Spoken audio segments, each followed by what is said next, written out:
Our first celebrity deal. We closed Lionel Messi, which was, the unattainable, the craziest collab you could ever do. Just called them up and said, we want to present you guys something. And they were quite receptive of the idea. They liked it, but they also were like, we've never done this before. So the chances of this happening are very slim. When I opened my Instagram, I saw there's a collaboration between Ekster and 1%, Steven Bartlett and the Diary of CEO team. Who reached out to who? How does such a collaboration happen? The Diary of a CEO is a podcast I've been listening to for a long time. And reaching out to his team wasn't easy. People don't realize the amount of work that goes into getting a person to convert, to give you their money. What does it take to build a brand that people actually believe in the time where AI is present? I think Olivier, when I opened my Instagram, I saw there's a collaboration between Ekster and 1%, Steven Bartlett and the Diary of CEO team. I mean, what I want to know is who reached out to who? How does such a collaboration happen? Yeah, this is one for the ages, honestly. I'm still kind of in disbelief that it's happening right now, especially because it's the first time they've ever done this. So Steven is super particular with his brand.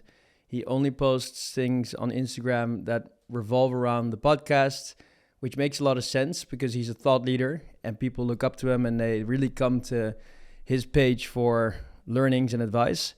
So I think this one goes all the way back to our first celebrity deal when we closed Lionel Messi in 2022, I believe it was, or 2023, which was, the unattainable, the craziest collab you could ever do.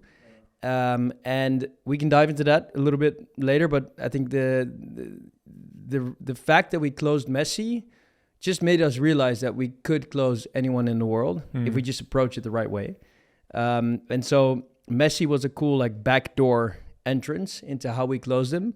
And from that, we thought, okay, if we can do this with the guy with the most following in history on Instagram, then we can also do it with someone that we've been looking up to for years. And what we noticed over the years, we learned a lot with YouTube collaborations and Instagram collabs. We have a big partnerships team. We have about 6 people reaching out to influencers every day.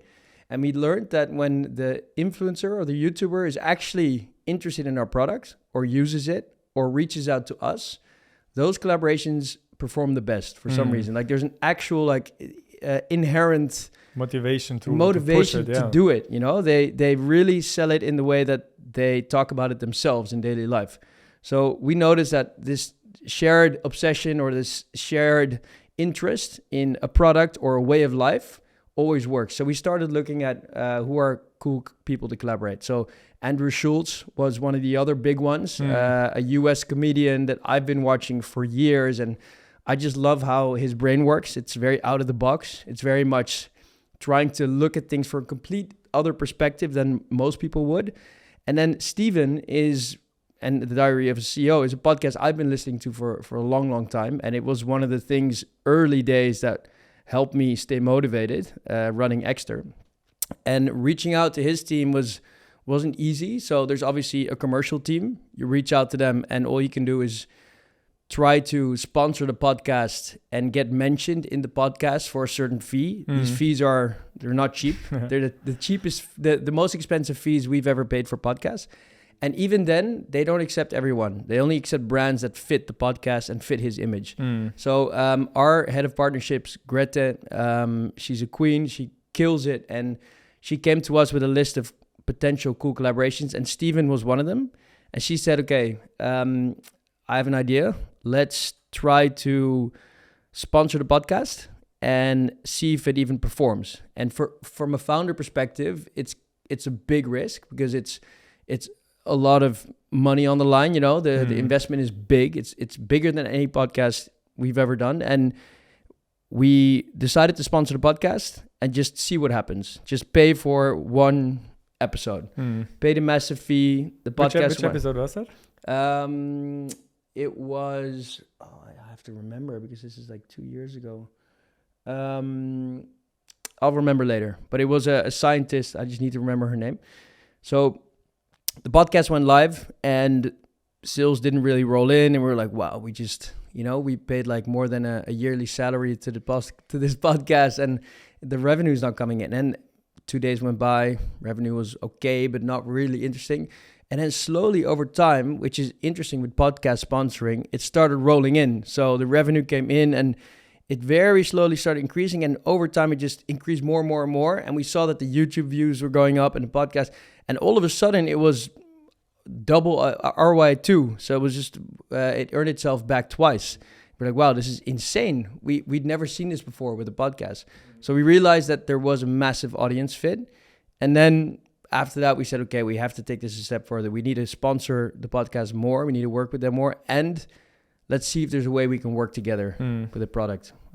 Yeah, that was a long story, but I can dive a little deeper into the product as well if you want. Yeah, because I think the special thing with this collaboration is not only like a colorway or like, you know, like a special version. It's like kind of like a whole pack that you created together. So take us maybe a little bit in this decision-making process, like also maybe what was Steven's involvement, like how active is their team, or what were you pushing off all those kind of things? Yeah, so their team was very defensive, very protective, you know, especially over Steven and his brand. So first of all, it's even the question if you can sponsor the podcast. We made it through that hurdle and it performed well, better on average than most products would on his podcast.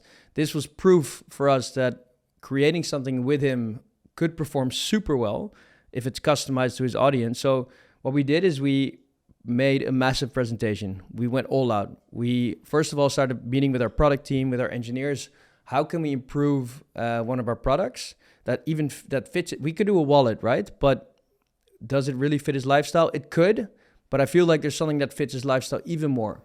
And he lives out of a suitcase. He's on the road more than half of the year.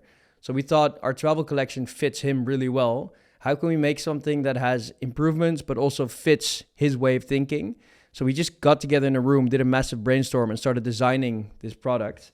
And it came out to a really upgraded version of the TravelPack that we've already been selling with a window so you can see what's inside, with even better compression and more storage.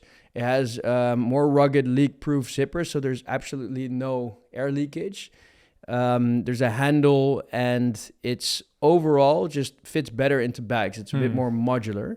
There's a bunch of improvements in this product, and we made a massive presentation, also showed what we did with Messi and with Andrew Schultz and the other collaborations, and then just called them up and said, we want to present you guys something. And they were quite receptive of the idea. They liked it, but they also were like, we've never done this before. So the chances of this happening are very slim. Yeah.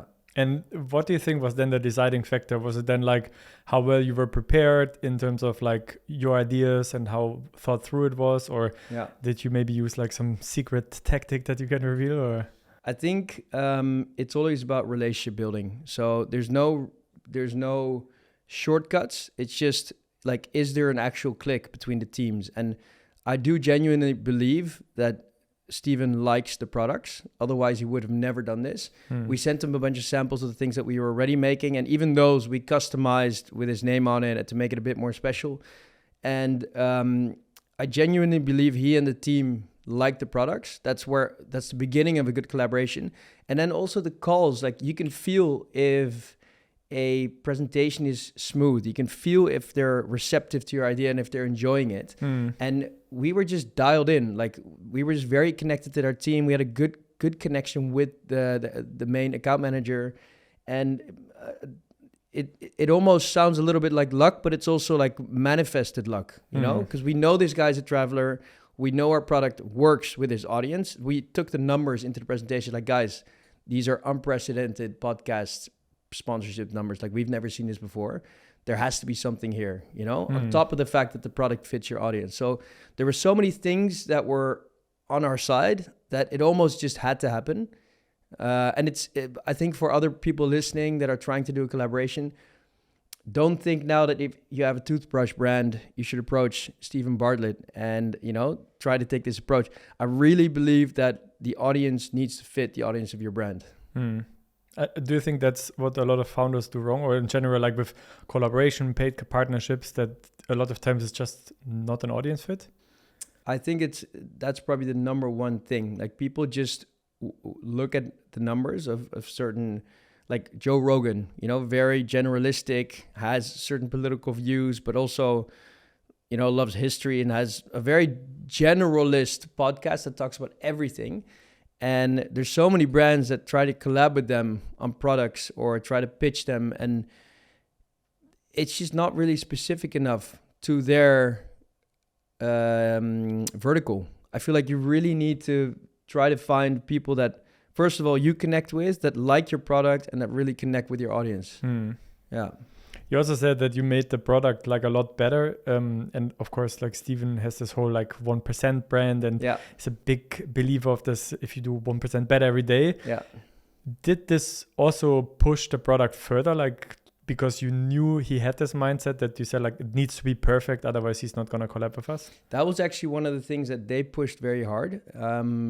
This is a rule that Steven lives by, and they will only collaborate if, first of all, your brand lives by this. And, coincidentally, Ekster brings out a new version of every product every year, kind of like Apple. So this year we brought out the MagSafe card holder, which is the kind of like the iPhone 16 Pro or 17 Pro version of the one last year. Nice. We improve the products, our hero products every year, and relaunch them. And that spoke to them. They really liked that concept, and I think it was a very central part to the collaboration. Yeah.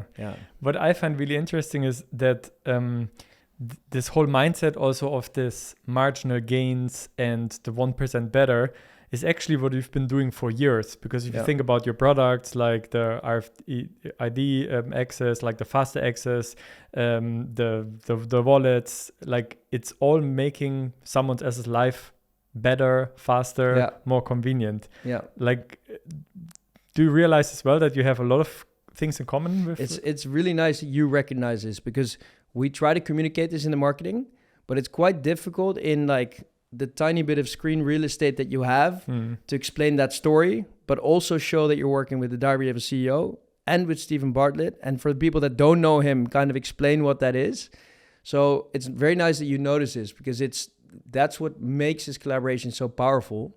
And that's why we're going to continue this collaboration for a long time with new product launches, because it connects to the way that we design products from like the very basics. Yeah, that's amazing. I think you said one time a quote, and you said innovation is a combination of instinct and brainstorming. Yeah. And if you look at kind of like the marginal gains, I really like to talk about this topic. There was even a podcast that was called Marginal Gains. I think it was by Nico Rosberg, the Formula 1 driver. Yeah. What was kind of in your whole history of like Ekster, like what was kind of like a marginal gain that had a massive impact that most people don't know about?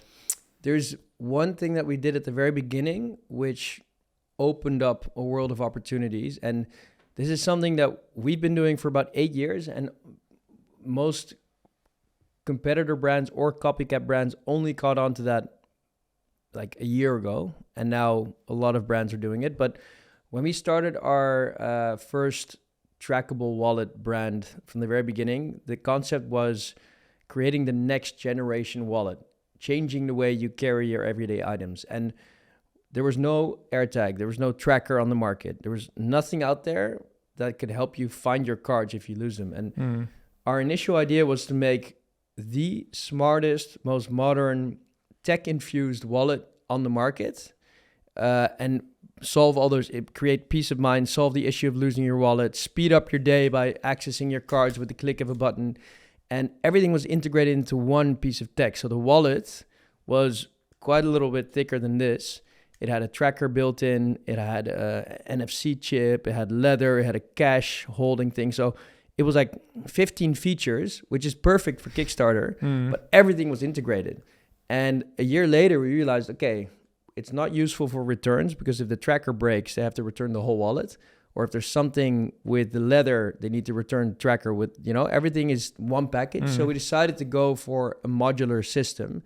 And I think that thought of splitting everything up both helped the supply chain, but also the overall sales strategy, because now people that didn't want a tracker were buying wallets by themselves, and people that didn't want a wallet were also buying the trackers for their suitcases, their backpacks. So we suddenly had an extra revenue stream, and we didn't have the operational hassle anymore, and we could upsell products on top of each other. So it became like a do-it-yourself or build-it-yourself product.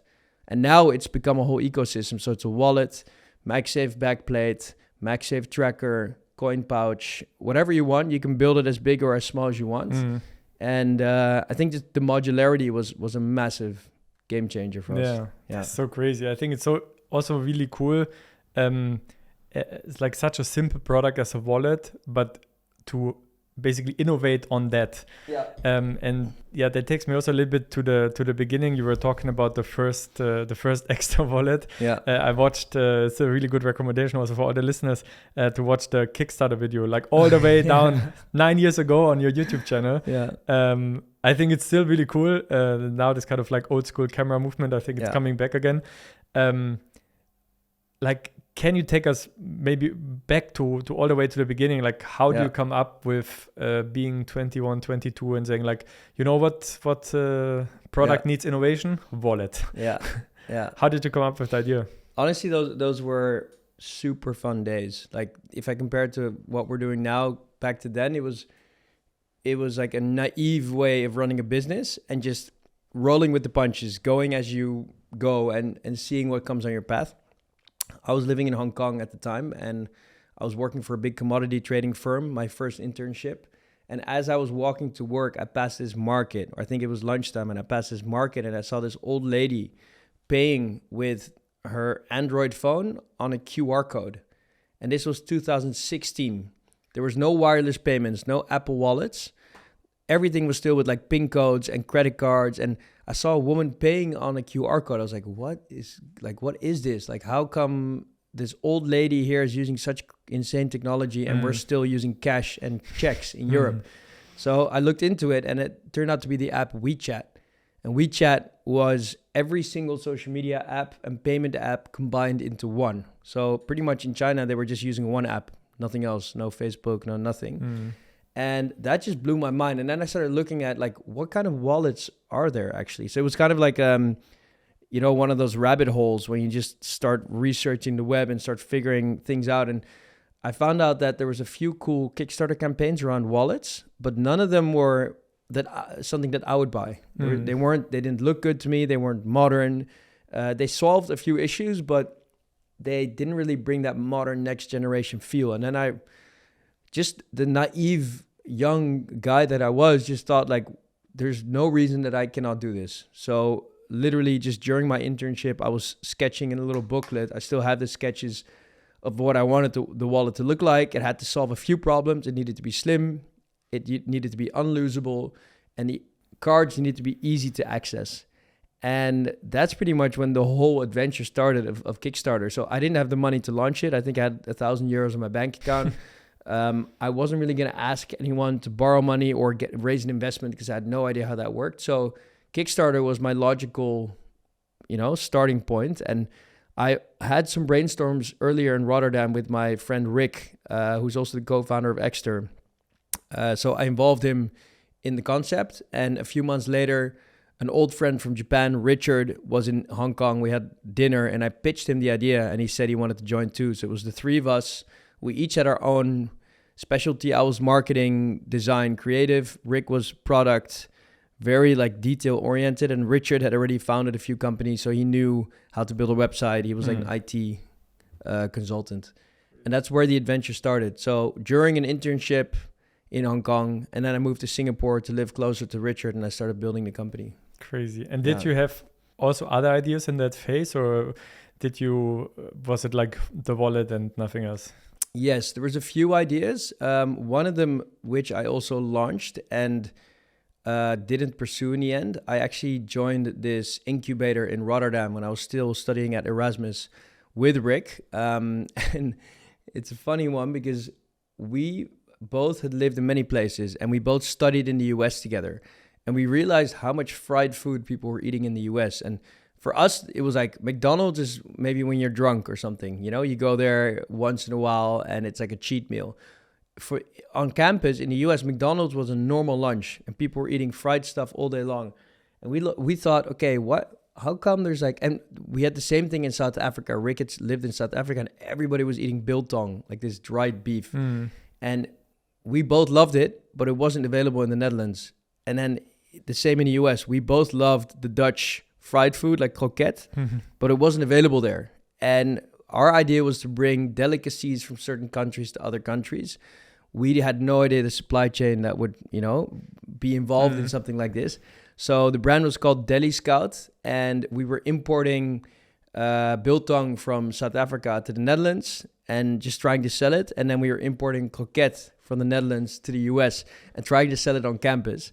And that was our very first venture. We realized very quickly that we didn't have the finances or the experience to build a supply chain for something like that. But we still have like all the branding and the videos from that launch. Nice. It was really a fun kickoff. Yeah, because I think that's also important, right, to highlight that sometimes, because I think from the outside it looks like, if someone looks at your profile, it looks like, oh, Ekster, and then that's it. And then he built like this super successful company. True. I have to say, like, it was never registered as an official business, so it was a business like idea, and we started selling it, and it was like a student business. Project, you know what I mean? Yeah. And we never really made the step to fit. That's why I don't really talk about it much. Yeah. Do you miss sometimes like the early days of Ekster? Because I can imagine that nowadays, I don't know, of course, you have meetings with Steven Bartlett and the team of Messi and like all this kind of stuff. Super exciting, but like it's a complete different way of living, right? Yeah. Back then was like a small team, maybe 3-4 people, and super fun. Do you miss sometimes? Yeah, there's some days there's some periods of the business that I think back to all the time. One of them was around COVID, when no one was allowed to come to the office, and we as founders would just come to the office, 3-4 of us, and it would just be like it would be like the bro den, like just a room, 4 dudes doing business, fucking around, having fun, and just flexible, no worries in the world, still running a business, still with difficulties, but just like the freedom of that, and having no one asking you questions, and just running a business in the time that everyone's sitting at home. It was so flexible, so much fun, and so nimble, It was just like very quick on your feet. And now like we're all living we're living in different countries. Some of us have kids, like it's a whole different world. You have 50 employees. Yeah. So that's crazy. Complete different, like one-on-ones, meetings, all this kind of stuff, right? Different structure. Does it also make you want to sometimes like talk or think about like an exit and then starting something again fresh from start with like just small team, like, or maybe just yourself? Definitely. So we talk about it all the time. We just haven't acted on it, and we do have different companies and consultants looking into making us exit ready. We're always open to chats, and we're obviously like, we would be opportunistic if there's a cool opportunity that comes on the way. I can't say that we have a very clear exit strategy, but it's something that's on our roadmap, and I would love to. I'm already investing left and right, coaching some brands, and I see everything that I've learned over the years, and we can apply it again on a new business easily. If I look at all the things I've done for other brands, and I'm helping my friends out with, so I would love to start something new sometime. Yeah. Do you have any ideas already, or is that too far away? Nothing solid enough that would be cool to share here, but there is 1,000,001 ideas that are flying through my head all the time, and I believe that I know kind of like a recipe for what is needed to start a successful brand. I just know it from all the brands that I'm meeting around me, and also the brands that I'm coaching and brands that I've invested in. You can see very specific trends in brands that are succeeding versus brands that are really struggling to get off the ground. So I would. Is there anything that you can share, or is that like your secret sauce? Because I think would be interesting for the podcast listened by a lot of like startup founders, by a lot of people that just get started. Like what is the kind of secret sauce that you need in 2026 to build a brand? Yeah, definitely. So it's a massive topic. So I'm not going to be able to cover everything, but there's a few levers and things that you need to think about. So I have a lot of people sliding in my DMs telling me about a business idea, and and asking me, where should I start? Or do you think this is a good idea? And I love it. I love people DM. I always respond. I hop on calls with people. I love coaching people as well and advising. But what I often realize that people honestly think that if they build a website and they have cool photos of a product that some people might like, that it will just get traffic and people will come to the website and buy. And people don't realize the amount of work that goes into getting a person to convert, to give you their money. And so it starts with the audience part. A lot of people think that if they're solving an issue of themselves, then they have a business idea. So let's talk like very small Amsterdam. I don't want to throw any brands under the bus, so I just want to maybe give a hypothetical example. My bike seat gets wet all the time. Exactly. This is like literally the direction I was thinking. My bike seat gets wet all the time. There is more bikes than people in Amsterdam. I have a big network here. Everybody needs this product that has a bike. So why don't I start a bike seat cover that has a light integrated to it with a solar panel, so it's so it never has to be charged, and I can keep it on there, but I can take it off, put it in my pocket when I don't need it. Cool idea.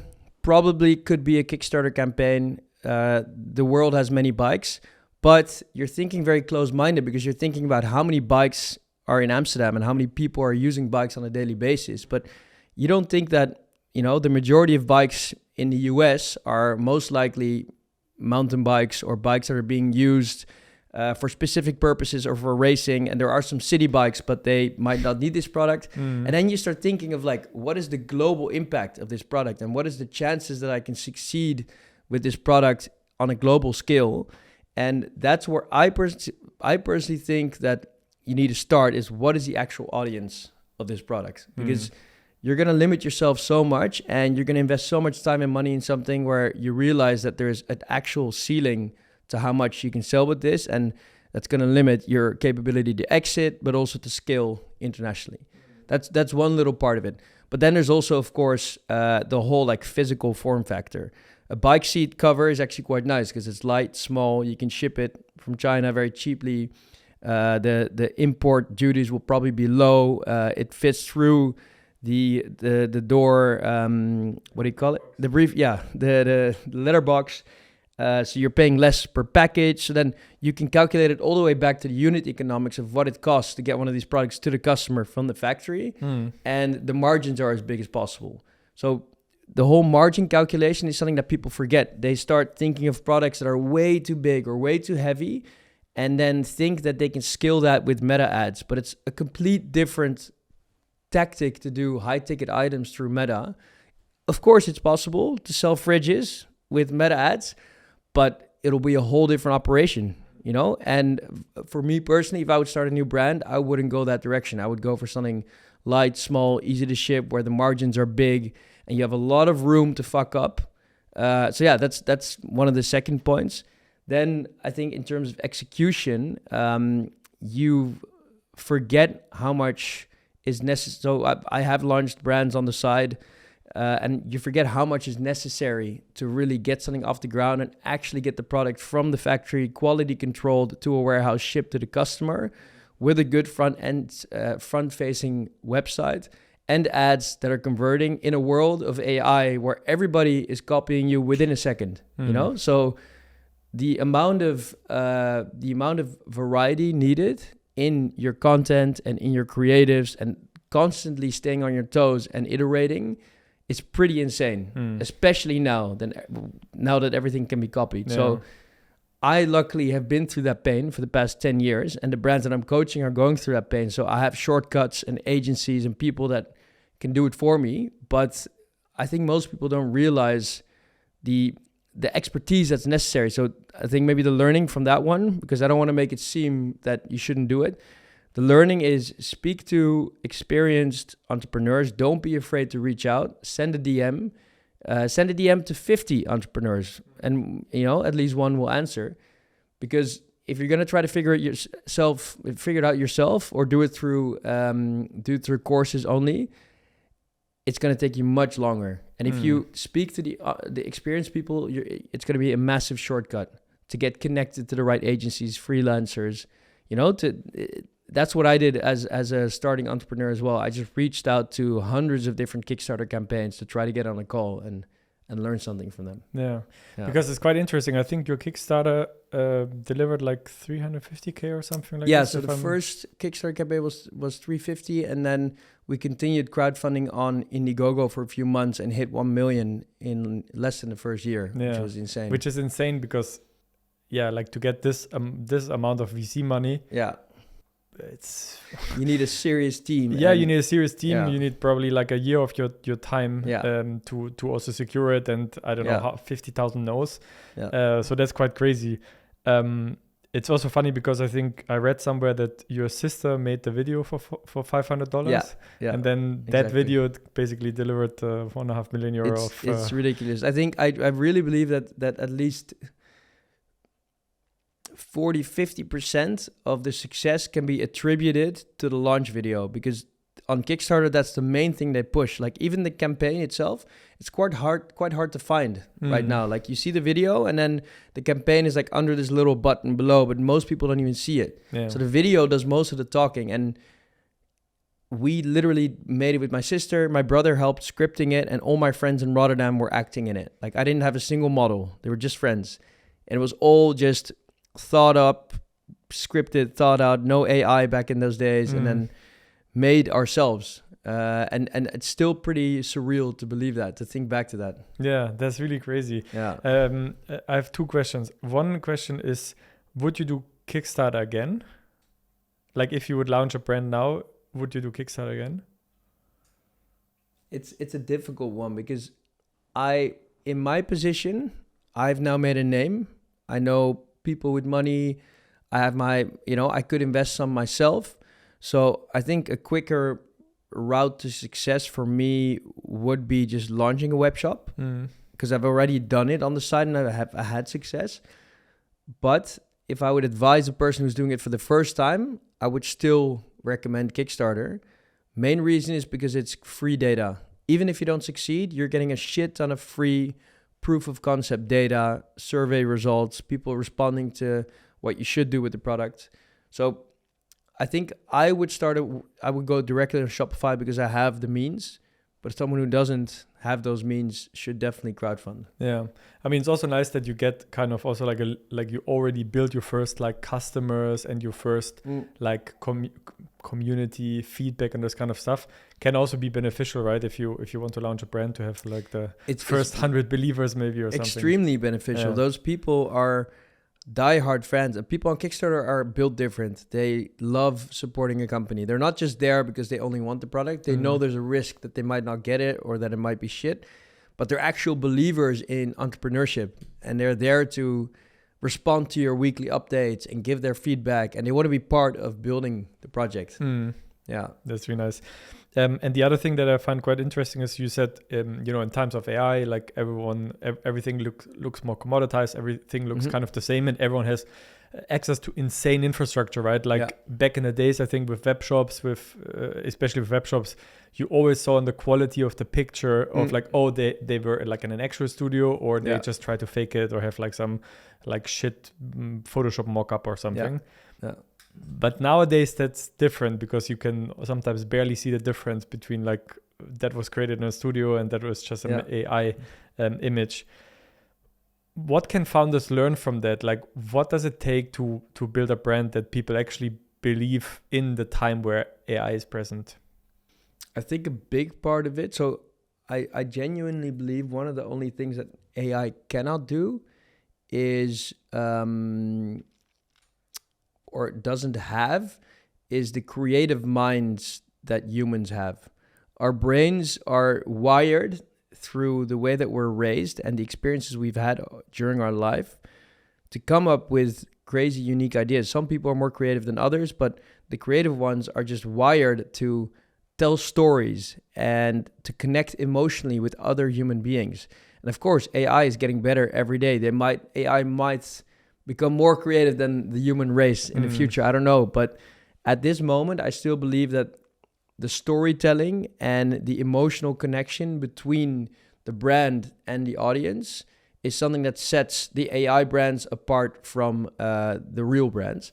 And even with AI, you can do cool storytelling, but those people behind prompting aren't creative enough and aren't prompting the right things. They're just saying, take this brand, copy it with this logo and this brand and these brand guidelines. But the real brand builders, they really think about how does this product and this brand resonate with the audience looking at it? What is it? What's the reason people come to the Ekster website? Is it just a cool wallet or is it much more than that? And I think that's what sets it apart. It's a feeling you get when you land on the website. It's the whole post-purchase experience. That's every touch point is well thought about, from email to even the communication with customer service to the unboxing experience. As soon as you receive a dropship product of a copycat website, you instantly feel the difference between an Ekster, an Apple, and a copycat cardholder website or whatever. Yeah, it's very easy to notice. What's the best storytelling advice you would give or you ever received? I always try to position myself in the shoes of the customer. And this is something I'm trying to instill more also in the brains of everyone involved in my brands. Is it's really not that difficult. Actually, one of the books I would recommend is Building a Story Brand by Donald Miller. It's one of the first branding books I ever read, and it's about how you can approach every brand as if it's a storyline in a movie. So there's a hero, there's a villain, there's a peak in the story, and then there's a downfall, and then he comes back up. You know, the way that people tell stories in Hollywood or in movies, there's a reason that there's a story arc and a character arc like that. It grasps the viewer. It's a story that people want to hear the end of it. And if you approach your brand like that and every product launch like that, then you're going to get a lot of attention and people are really going to be invested in what you're trying to tell them. Because you said this already in multiple podcasts, but also in a podcast that you really value like customer feedback and like talking with your customers. Was there like one particular like exchange that really changed how you have products or how you operate in the business? I think the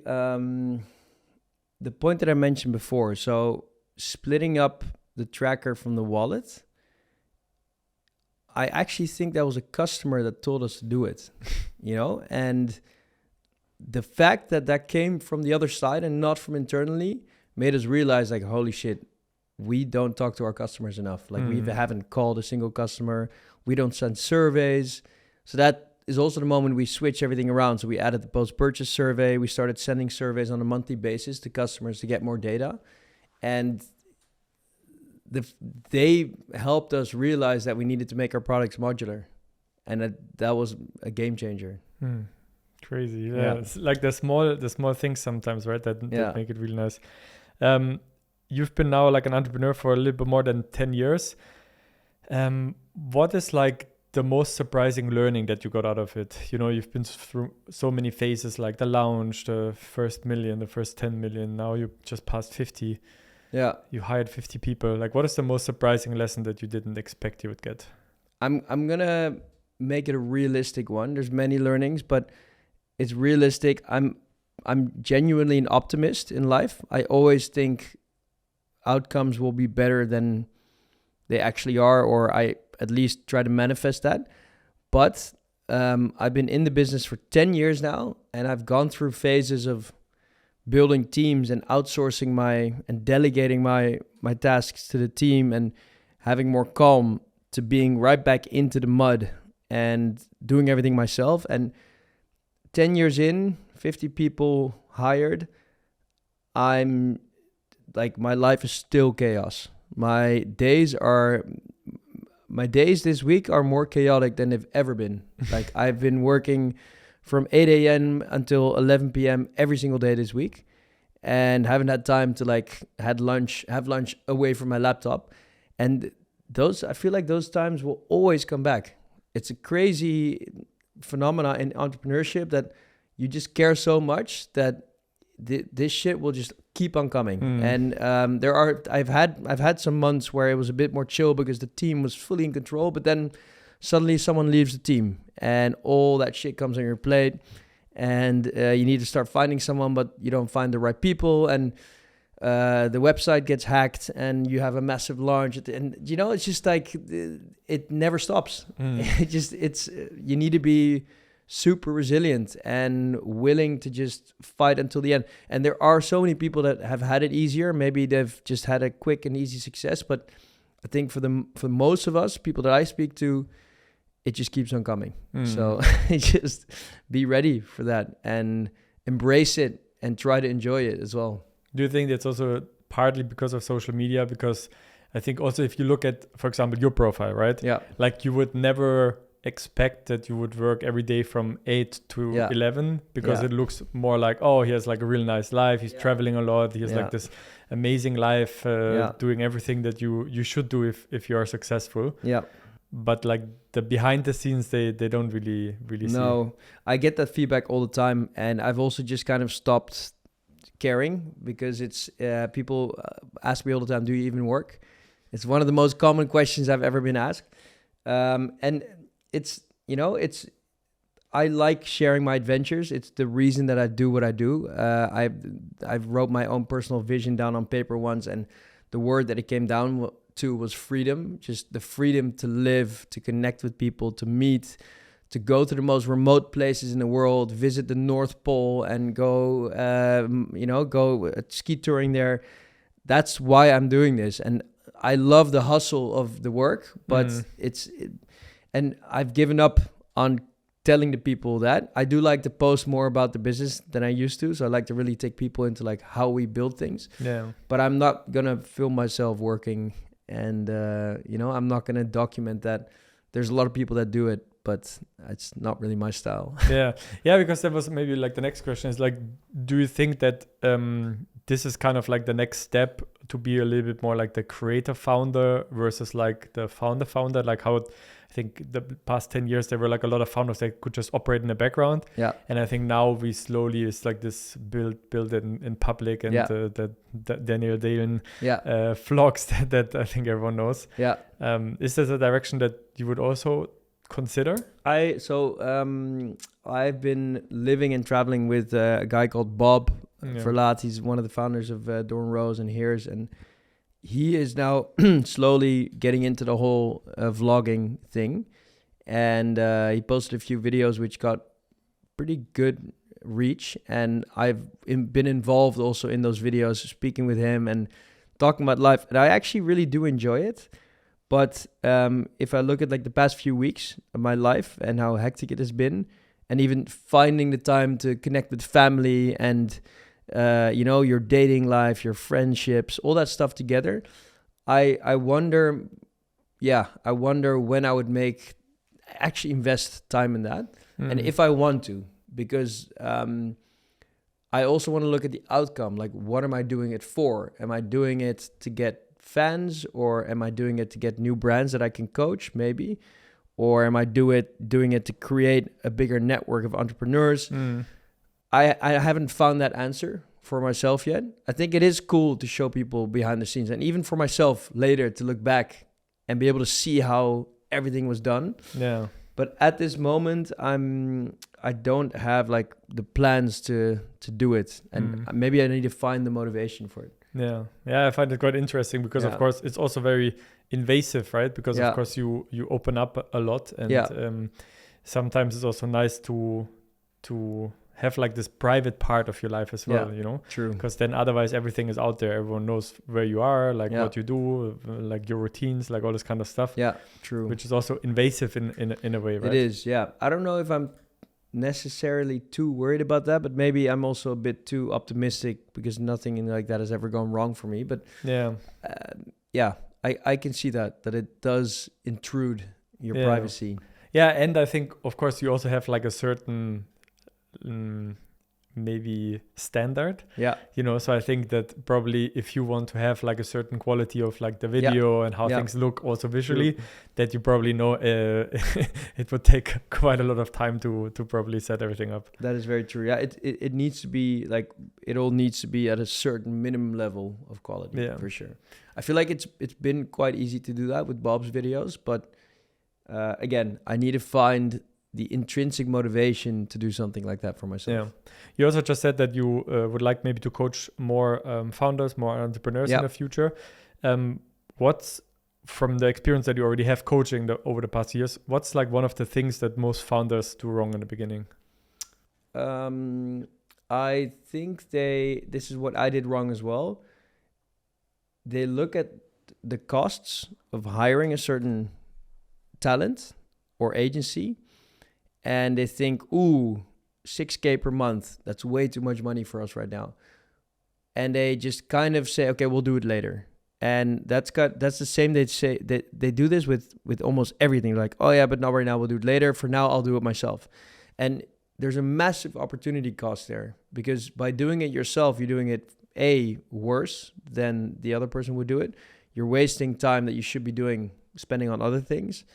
And it's actually something that would bring back a massive ROI. For example, bringing on an Amazon agency that takes it out of your hands completely. If you launch Amazon by yourself, it's going to take up, half of your week. And it's going to be a massive pain in the ass, because there's always things that go wrong. Just outsource it, give them a commission. If you win, they win. If they win, you win. And it's a great way to start. And I feel like founders don't realize that all the time. That's a nice tip. And what do you think is like one skill that every entrepreneur should know or is inevitable nowadays? I am still, because almost everything can currently be done with AI. Everything can be almost replicated. I think being a people person, and I don't know if everybody can do that, but learning to build relationships is what most really successful entrepreneurs have learned to do. Is like being able to convince people in the room to join your team, and being able to convince the Steven Bartlett Diary of a CEO team to do something together and build that relationship. It's genuine eye contact, understanding the social cues. It's something that AI can't do for you. It's like the real people to person relationship management. So that they should learn. So I think that, less AI skill, but more like because AI will always be there, and you always learn that. I'm not saying don't do it, but I think if you're always going to be behind the scenes and you're never going to step out, then you won't be able to, convince the other high, A players to join you or collaborate with you. So I really think it's a person-to-person thing. Yeah, nice. I think that's a good tip, because I think most people say like some AI skill or vibe coding or whatever. Yeah. But I think that this is more like in the end, that you can outsource to any Upworker for $8 an hour. So exactly. You've worked now a lot, of course, with different creators, with different partners. What do you think like creators still do wrong or like approach wrong in terms of working together with brands? So are you speaking about, for example, an influencer on YouTube or? Yeah, and they reach out to you and then they don't get a deal. Like what is the kind of thing that a lot of creators position themselves maybe wrong in a certain way? What I'm very surprised about is that most creators push super hard for a flat fee deal.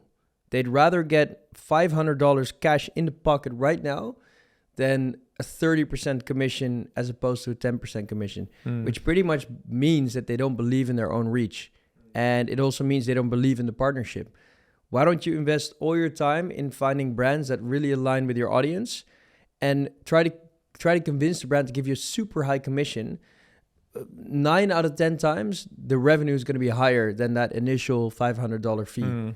And it's also a gesture of trust in your own quality, your gesture of trusting the brand, and it's going to be a longer term relationship, and it's going to make you more money. Do you think it's because most creators have like inflated numbers that it's just about followers, but not so much about the...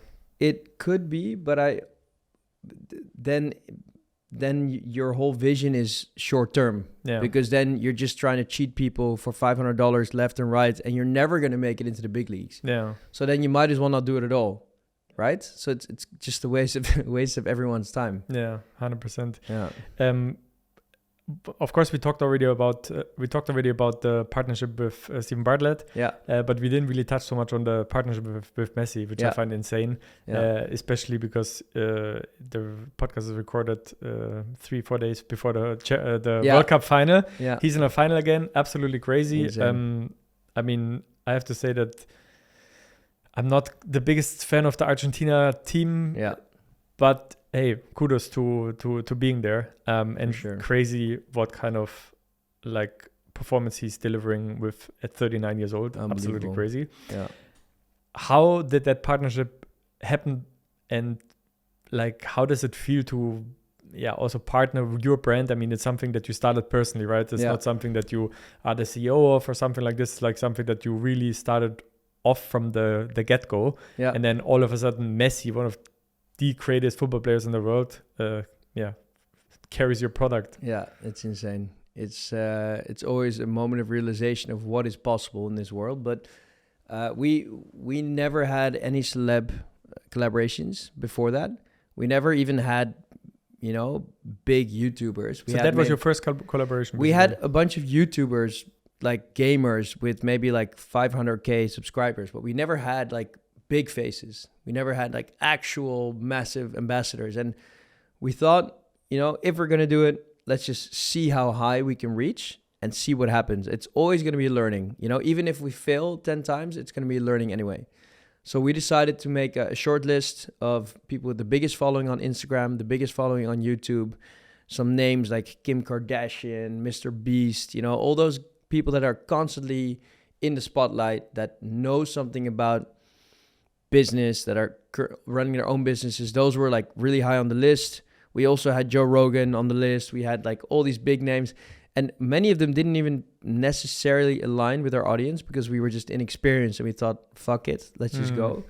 And Messi was obviously one of them, one of the most loved people in the entire world by his own country and other countries, and simply the best of the best at something. And that's where we found a little hook. Is that's also what we strive to do with our products. Is we don't just bring out cool wallets.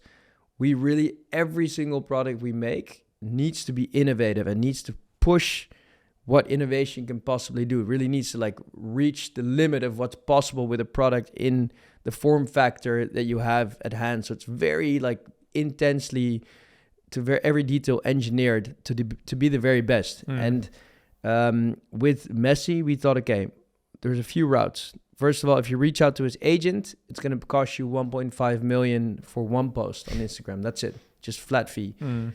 For Coca-Cola, potentially it could be an interesting brand play, but for a brand like Ekster, that would be our entire profit or more for that year. And we also didn't have any super interesting connections. We just thought maybe there's like a backdoor, so let's analyze his Instagram profile. And we did this with all of these people, with all the targets that we had. So on Instagram, we saw that he had a link in bio with like a link tree, and one of the links was the Messi store. So we checked out the Messi store. It was a web shop for merchandise. He was selling a bunch of stuff like T-shirts with lions and sweatpants in like bright blue, and just the most random merch that you could possibly think of, like a keychain and then like a pen. And we're like, wow, okay, I don't know who's buying this, but apparently people love it because it's Messi and he has his own logo. So then we realized, wow, this website is actually not great. Like, it's broken on all sides. The pop-up isn't working. The add to cart isn't working. The links in the bottom are redirecting to Shopify. Like, it was just done by someone who didn't know how to run a web shop. So you decided to reach out to their info email and first of all say, hey guys, we saw your web shop. We noticed there's no wallets and we think this could be a bestseller for you guys. We also noticed there's a few things broken on the website. We'd love to hop on a call and discuss real quick. We got a response a week later and ended up planning a call with them, which was already a win, just being able to chat with them. And we realized then that this company was completely separate from Messi. Like, it had nothing to do with him or the family. It was just a company they hired to run the business. And then that was actually a great backdoor because we gave them some tips on the website. They were super thankful, and they said, sure, send us some samples. We'll check it out. We'll try to get it to the team. So we sent them a massive box with like a fully customized Ekster Messi wallet. We asked them, what is his favorite color? It was blue. Messi logo on the box with like a whole inlay and everything with foam inside. Sent them the box to Paris, and they checked it out. And 2 weeks later, they said, we gave it to the Messi family, and they actually loved it. They loved the product, and we're like, holy shit, can't believe this is happening. And they said, we're interested in buying some for the website. So we played it super cool, and we never even like referred to Messi. We just kind of kept it more about the website. And then we ended up talking to them about potentially a shoot so that we can get the products on the website and just sell it as a Messi merch product. And then all of a sudden they said, okay, Messi will be in Paris then and then. We're going to schedule a shoot. We have 20 minutes. We can do these shots. You don't have any creative freedom, but you can join the shoot, this and that. So we're like, sign me up. And then like financials wise, I can't share like exact numbers, but one of the craziest parts of this whole story is that it ended up being a revenue split deal. So it's like a commission deal as opposed to paying a massive fee up front. And then on top of that, we never agreed on any promotion from their end, but we ended up, signing and asking like what else is possible. And they said, yeah, he'll do a post. He'll do a post with the wallet. And so ended up winning the World Cup right as we launched the product, and then posting the wallet on his Instagram as a reel right after winning the World Cup the last time.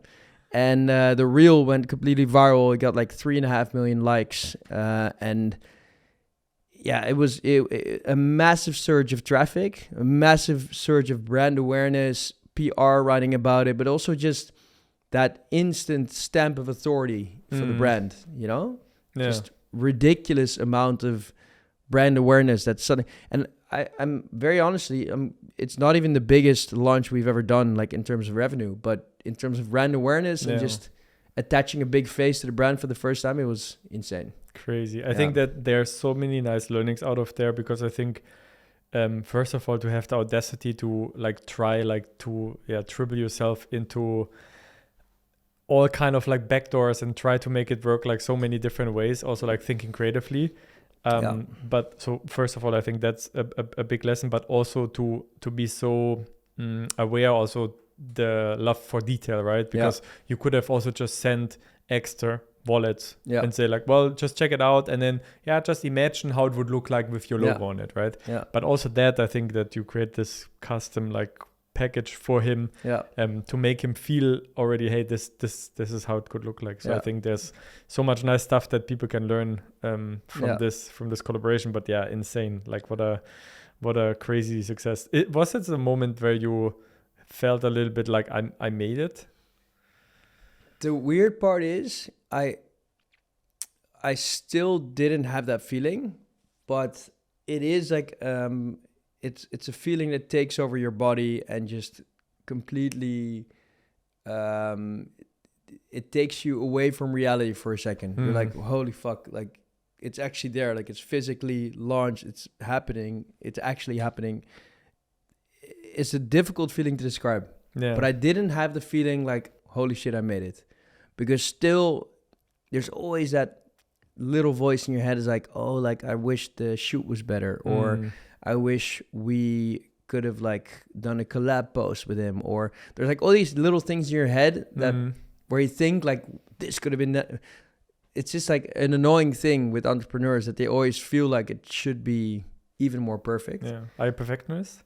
100%. Yeah, 100%. But it's looking back at it, I can reflect and really realize how amazing it is. But in the moment, you're always trying to improve it. Do you now have that feeling? I made it. I still don't have that feeling. I would say like even financially, I still have a lot of my finances tied up in this business. So I wouldn't say financially I've made it. I like being a risk taker. I haven't bought a home for a reason, because I like living all over the world, and I enjoy the rush of making this business a success. But in terms of like being happy and reaching milestones and seeing the world in that sense, I'm very happy, and I do feel I've made it in that sense. But financially, I still have many goals, many targets to hit, and I think also an exit is one of them. Nice. What does home mean to you? That's a question that I got also when I was a kid all the time, because I moved every 3 years as a child.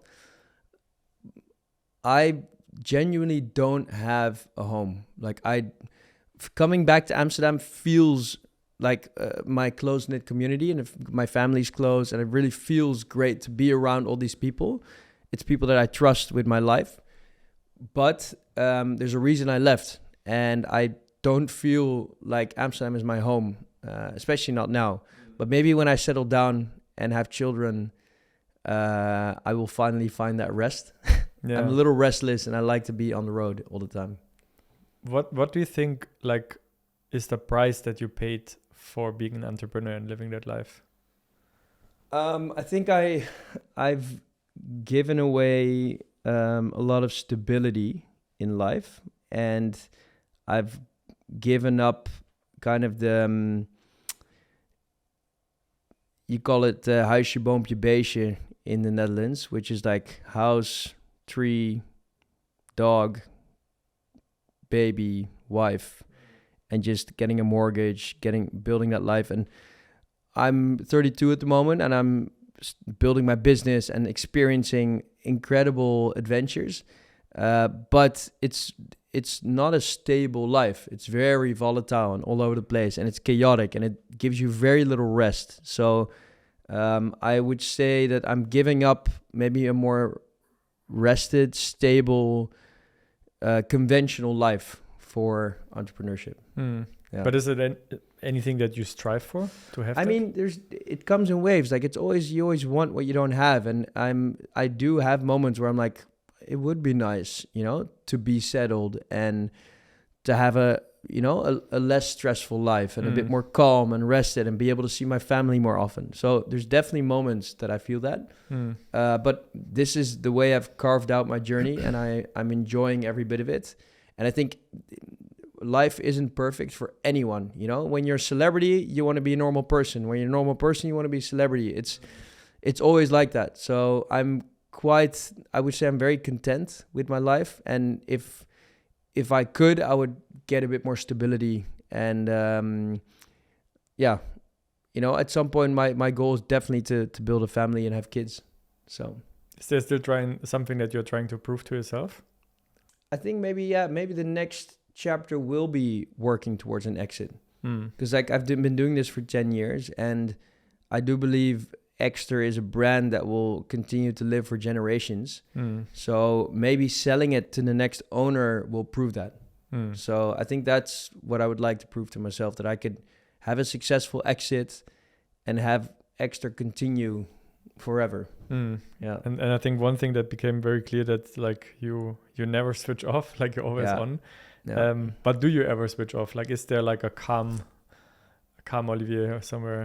That's so when I moved from New York to Cape Town, that's when I realized that there is a side of me that likes the calmer life, and that likes the more wholesome, less always traveling from A to B, and always having an agenda of doing something cooler or more fun, or in New York, you literally just don't sleep.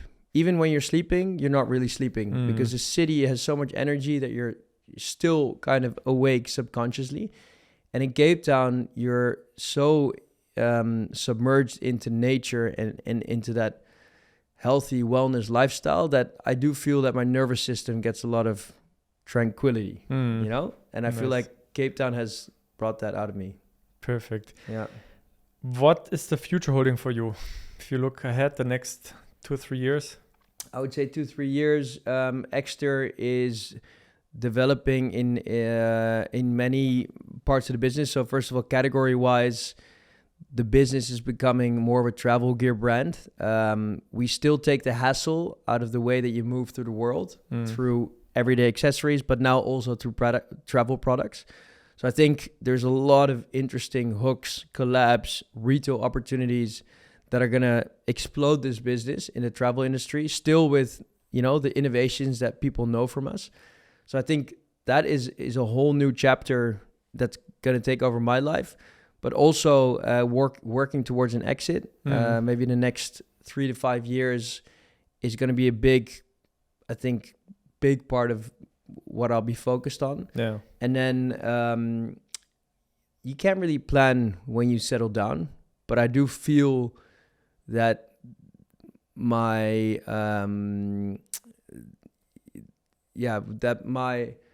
goals have shifted a bit, where previously my only goal was to travel and experience everything, and now my goal is more to like build a life somewhere and slowly start becoming a bit calmer and settling down and still focusing on doing cool things in life, but maybe less all over the place. Yeah. And so I think those few things combined will definitely keep me busy. Nice, bright future ahead. Yeah. I have 3 final questions for you. What's something you're learning right now that you're not good at?